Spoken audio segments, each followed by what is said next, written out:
Well, today we are going to make some cable modifications for my indoor-outdoor, actually it's an indoor Lite antenna, but where you can see I've got it secured up there. It's just with some Velcro and whatever, bungees, and the cable runs down here. I can mount it about anywhere. That cable runs through under the camper here, and then it comes up and goes through the window onto the inside. I'll show you that real quick here. So the antenna, the booster part is right here, plugs in there, and then I think you can see here where I go out the window with the antenna.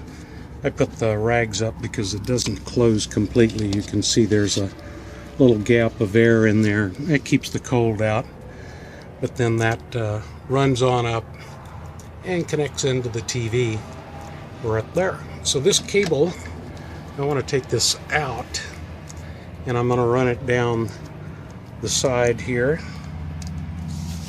and on down to the floor and across over here, and this area down here goes right into the pass-through.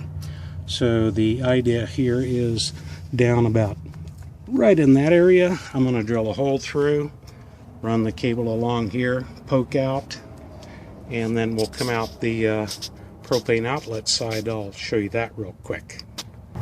So what I'll do is, this is an external port hooked up to run the propane.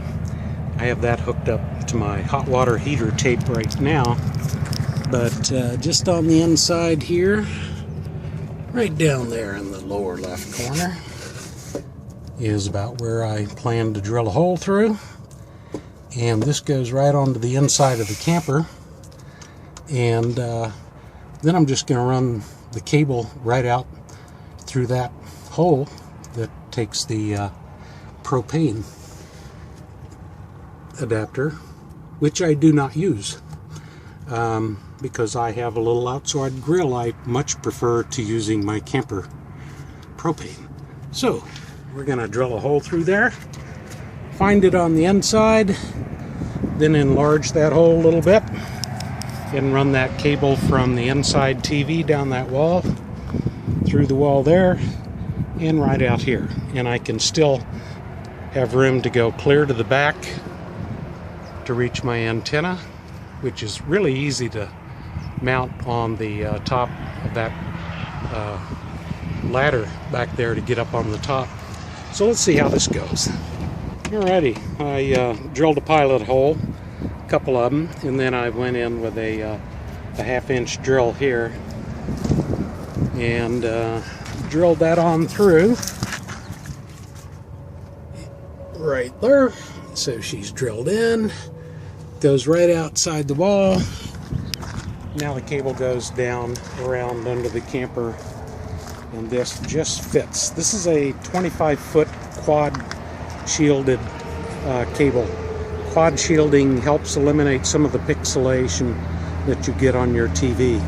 So rather than the smaller unshielded or very lightly shielded cheap coax cable that you get out of the camper or out of the store.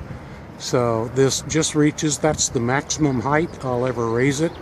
I could even lower it down one, but I put it up one. We had a camper over there. He was a little tall next to us, so we'll just check our reception, run a scan real quick to make sure all is well. I'll show you how that came through on the inside here.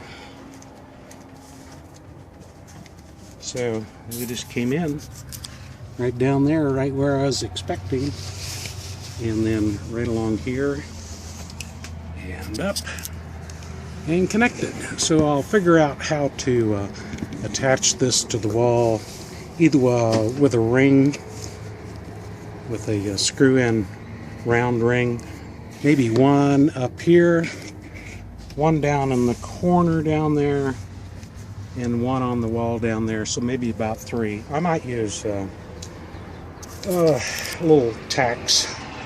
The they go like this. Drawing a blank on the name of them right now. So we'll check that out. Make sure everything still works fine. I don't anticipate any problems at all with the TV, but now when we get ready to leave, I'll disconnect the cable down there when I take loose the antenna. It's on a telescoping pole, $10 at Walmart. It's just secured with plastic or with some tape. Then I'll just push this inside and coil it up and store it in here when we travel, and just pull it out, stick it through the hole, and reconnect to the camper. So hopefully it's all that easy. We'll check the reception. Sorry, a little noisy up here, but I thought I'd run a test reception with the built-in antenna. It's a Winegard. It's pointing south over that way. That's where the antenna is pointed. And then this is the my flat antenna. I do have a video on that if you're interested. You can see I have it telescoped up. It's just held together really with some plastic and a clamp right there. So if I need to disassemble the whole thing, I can do it easily. Sorry about the noise, guys. Alrighty, I have the external antenna hooked up right now, and I have the booster turned on, the internal booster. That little green light right up there should be showing, you know, if your booster's on. There's just a little touch pad right there. So what we'll do is we'll run a scan on this. Go to menu, over to channel, down to, we're going to be on air cable, auto scan, press enter, yes I'm sure, and we're going to let it scan and see how many channels we pick up. Okay, so what we've got is 27 digital channels, and we'll have Linda check through the views and see what we have here, if it's the type of stuff we've usually been watching. See right now it doesn't have one on a channel that it used to. We got out of those stations there's about maybe 5 or 6 that we'd watch, but not the channels we were getting before. So I just started this scan, and we'll see how many stations we get with the that flat screen, or that flat antenna, hooked up now. Alright, you can see where we've got a significant number more now. We have 73 channels using that flat antenna mounted up there, and I can guarantee you that's going to get us back to where we were. Linda was able to watch all of her shows and everything. So let me show you how to also find on your laptop where the antennas, the TV transmitters are located. So I use nocable.org, and I logged into this one. Don't have to, I don't believe. So you put in your address, and there is at the front screen, if you change your address, you can search by state and then find your city, and that seemed to work real well. But you can see there's 2 stations down here, 2 antennas, transmitters I'm pointing to. We're up here in Red Rock, and those are 38 miles away. So that is a real nice feature, because if you don't know where you are, where the transmitters are located, you're in trouble.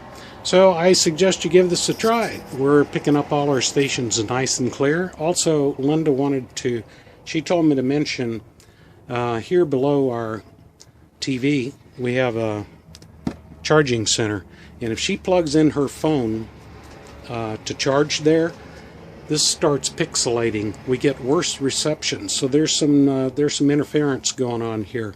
So if you're getting some pixelation and not a very clear picture, make sure maybe your radio is turned off, Nothing's plugged in, running over here. Use another outlet. So I hope that helps out, guys. And y'all have a good one out there. And we'll catch you on the next side of a repair or fixer-upper.